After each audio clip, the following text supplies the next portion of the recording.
letter from the Gantry. As always, thanks, Neil. I've recently been asked to cover Everton's goodbye to Goodison Park on Sunday, May the 18th for the Premier League's World Feed. The farewell fixture is against Southampton. Now, every game needs plenty of research beforehand and focus and concentration during, but this will be more than a football match. It will be a very emotional event. I might start with the backstory. In the 8 years before Everton moved to what has been their base since 1892, their home was Anfield. Yes, that Anfield, which was left vacant after a dispute over rent. To fill the gap, the owners created a new club and called it Liverpool FC. A week after the ending of Everton at Goodison, that Liverpool FC will be crowned English champions for a 20th time. Had that dispute been settled back then, there might never have been a Liverpool football club. Food for thought on this final day, but perhaps it would have sprung up elsewhere, maybe even at what would then have been an empty Goodison. But that twist of fate created the rivalry across Stanley Park, which has been at the epicentre of fascination with football, not just on Merseyside, but all around the world. At the current count, 246 official derbies, and the first was at Goodison in October 1894, a 3-0 home win. The most recent and the last at Goodison ended 2-2, with that explosive finish, which was surely worthy of the history. My first assignment there was April the 4th, 1975, just over 50 years ago.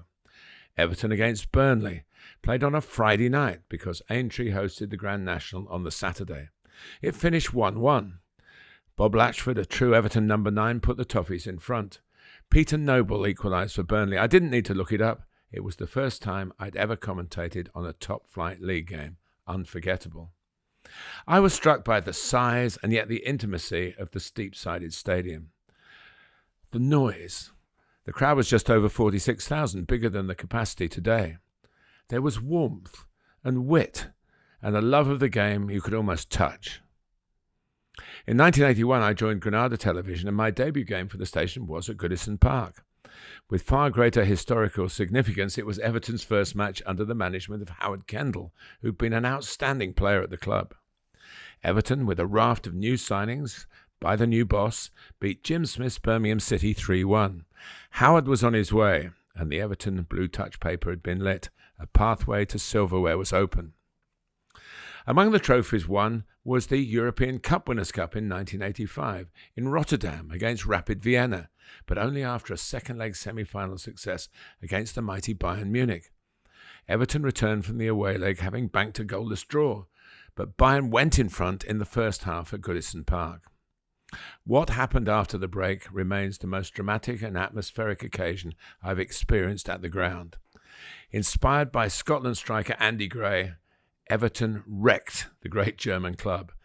Attacking the Gladys Street end, salvo after salvo attacks turned the tie on its head, sent the Toffees into the final, and Bayern back home stunned. It was a real football knockout job. Everton inspired, Bayern were battered. 3-1 the final score. The grand old stadium shook with the passion of the support, as it often did and still does when the victory holds special significance, like the 1-0 win over Manchester United 20 years ago, which I covered for Sky Sports. The talismanic Duncan Ferguson scored the goal. United ended with 9 men, Gary Neville and Paul Scholes, A-list red carders. Many of the games against Liverpool in my time have ended in red rather than blue celebration, but I caught the Danny Cadamartri derby in 1997. Danny just turned 18, scored in a 2-0 success. Opposing defender Neil Ruddock shook his hand when he was substituted, which was a nice touch amid the heat of the battle. Then there was the 3-0 victory in 2010, when Andrew Johnson scored twice. But my memories are more than just football. Like the Ice Bucket Challenge delivered on the side of the pitch by Roberto Martinez when he was the Everton manager. Luckily far enough from the kickoff for my brain to unfreeze in time. Then there was a match against West Ham in November 1987, the only time I've had to leave a commentary in the middle of a game. It was food poisoning from my pre-match lunch. Fortunately, the coverage was only for highlights. So when I explained my plight to the producer, he replied, "Don't worry, we'll put your voice on the missing part after the game is finished and you've recovered." Everton were 3 up at the time, and that was still the score when I managed to get back to the microphone. Within a couple of minutes, I was describing a West Ham consolation, and it finished 3-1. I was then told that nothing had happened during my enforced exit, so the retro commentary was not needed. I may well say a special farewell to the toilet area where I was able to save my dignity, one of the parts of Goodison that's not changed since then. Happily, the route to the Gantry has. It used to be a highly risky passage, a rite of passage for new commentators. It was the kind of task you had to complete to be fit for purpose. Up to the back of the top tier of the Bullens Road stand, which is opposite the players' tunnel. Through a door to a small platform actually outside the ground, up a rickety ladder, and then onto the roof. It was then a balancing act, particularly in wet or cold weather, across the roof to the top of a trapdoor. You then had to bang on the trapdoor to attract anyone who was already on the gantry to open up and let you in. That still involved shinning down another slippery sheer ladder, but it was always well worth the adventure, the best view in the Everton house.